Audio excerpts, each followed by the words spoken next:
Hi everyone. I just wanted to let you all know some good news. The custody hearing is going to be moved from later next month to next week. I don't know if that's good or bad, but I guess my petition worked to move it up. So, I'm just so happy that at least, the first hearing, I can kind of figure out what's going on in the judge's mind, where they're gonna come from. Sorry, my daughter kicked it. What they're thinking. And at least we'll kind of know what to expect with the case, and anything that needs fixed we can fix in appeal. So I'm really, really nervous and excited. I just really want to hold my baby and give him a big hug. And just let him know that mommy misses him. My daughters miss him as well. So yeah, God is good. Things sometimes work out. You got to take the bad with the good. I've missed so much of my son's life, but at the same time, it wasn't my choice, and I would rather know that I get to be a part of his future. There are some people who, they never get to see their children again, and I'm just grateful to even have an opportunity. So, rather than sitting back and being angry at what's already happened, I'd rather just be positive and just focus on all the love and attention I want to give him if I can see him again and make up for all the time. On another positive note, being that we need a bigger apartment in order to get custody is what I was pretty sure of, and my lawyer confirmed. We got a 3-bedroom today. So we move in on Saturday, and we will have the place all set up for the court date. Baby stuff too, and we're trying to get that done before the court date. I won't answer too many questions on that down below. If you have a question about that, you can message me, but I'd rather not talk in particular about that for certain reasons. So that's exciting, and also even, the girls, they need a little bit more space than what we have now. I'm perfectly fine with it, but it's just really small, and although it does its purpose, kids need space to kind of run around a bit. And I mean, this has a bigger kitchen, it has a living room, TV already set up in it, Wi-Fi set up, it's got 3 bedrooms, and the view is very beautiful. Not that I really care, not that it matters, but it's pretty. There's a park outside, playground, the kids can run around. So it'll serve its purpose. My lawyer just said we really need to be proving that we have an adequate one. Anyway, just to prove that, the baby would be perfectly fine there. So we got that taken care of. That's one less stress off my hands. Now it's just figuring out how I'm gonna get, at least I don't have a lot of stuff right now yet.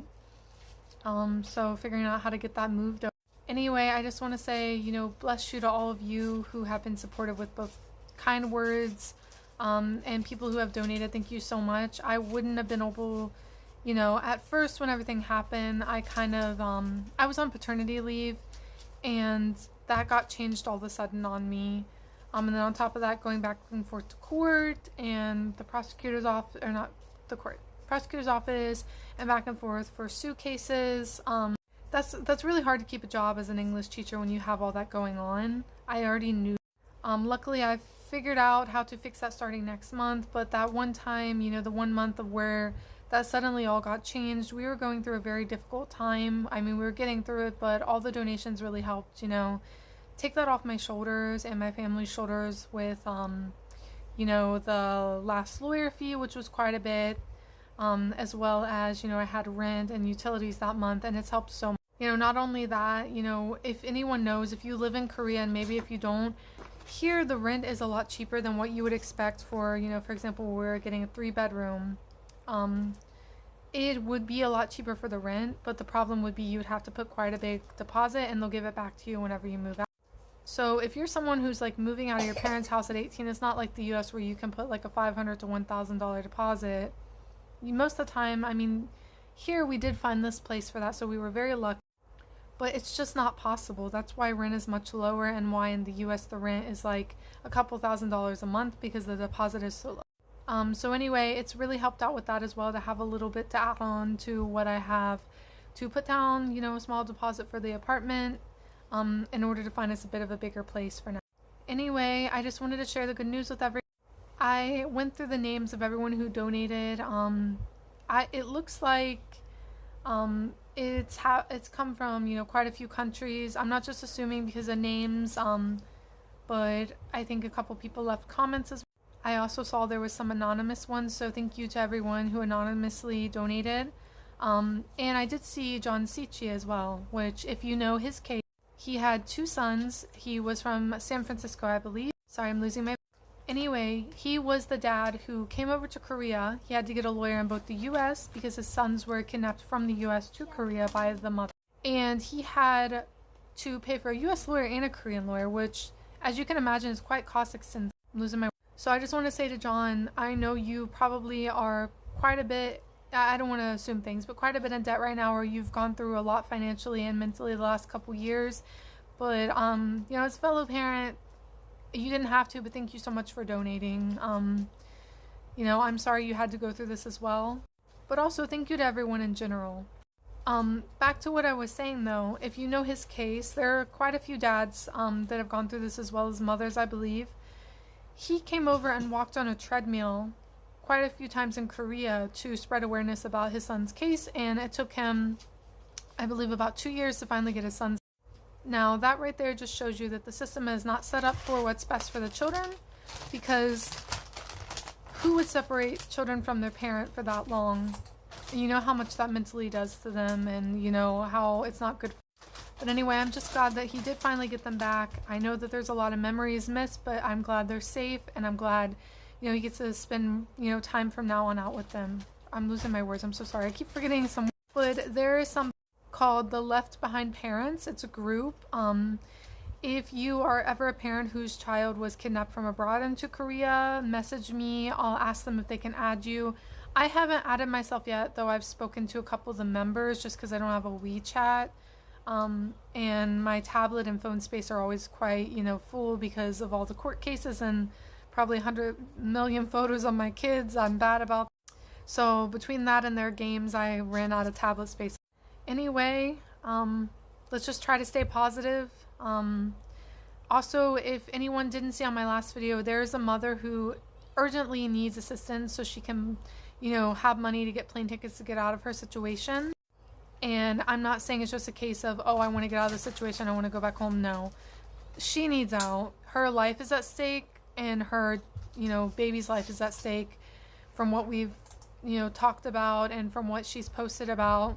She can't share a lot online right now just in case her husband sees, but it absolutely, she's been hospitalized. She's been severely injured, to the point that could have been much worse than it was. She just wants to get out to safety.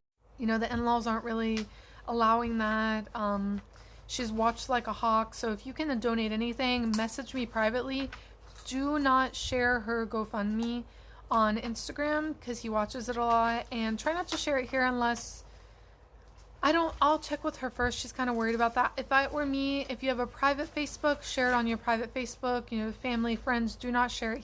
Anyway, I will be making more videos once I figure out this moving thing for this weekend and the movers. I don't think I can take, we're just barely over what we could fit in a tax. But I will be posting videos of everyone who reached out and gave me permission to post their stories about them going through, you know, the same exact thing that I'm going through, or almost the same. Because people really need to know how common this is, and the law clearly needs to change if it can commonly happen. You know, I've seen so many people message me, and I was just taken aback about how many people have gone through the same thing as me. This is something that needs to be brought to the public's attention, not only one, to avoid it, but if us as, you know, you already see a lot of Korean women or people being abused in their relationships can't speak out. And then if, you know, minorities, meaning foreigners, are also going through it as well, we're facing, you know, other difficulties added onto that because of the language barrier or the cultural differences that we. So sometimes a lot of, you know, what we're trying to get across might seem over exaggerated to the authorities, or might seem like a cultural difference, or they might just brush you off or belittle you. We need more foreigners to speak out about these instances. I know it's hard with the defamation laws, but if we don't speak out about it, it's never going to change. Oh, okay. Anyway, yes, I'll make another video, but thank you so much for everybody keeping me positive this last month, because I was starting to get a bit pessimistic, and that's why I pulled away from online for a bit, but I'm feeling better about this week. Anyway, have a great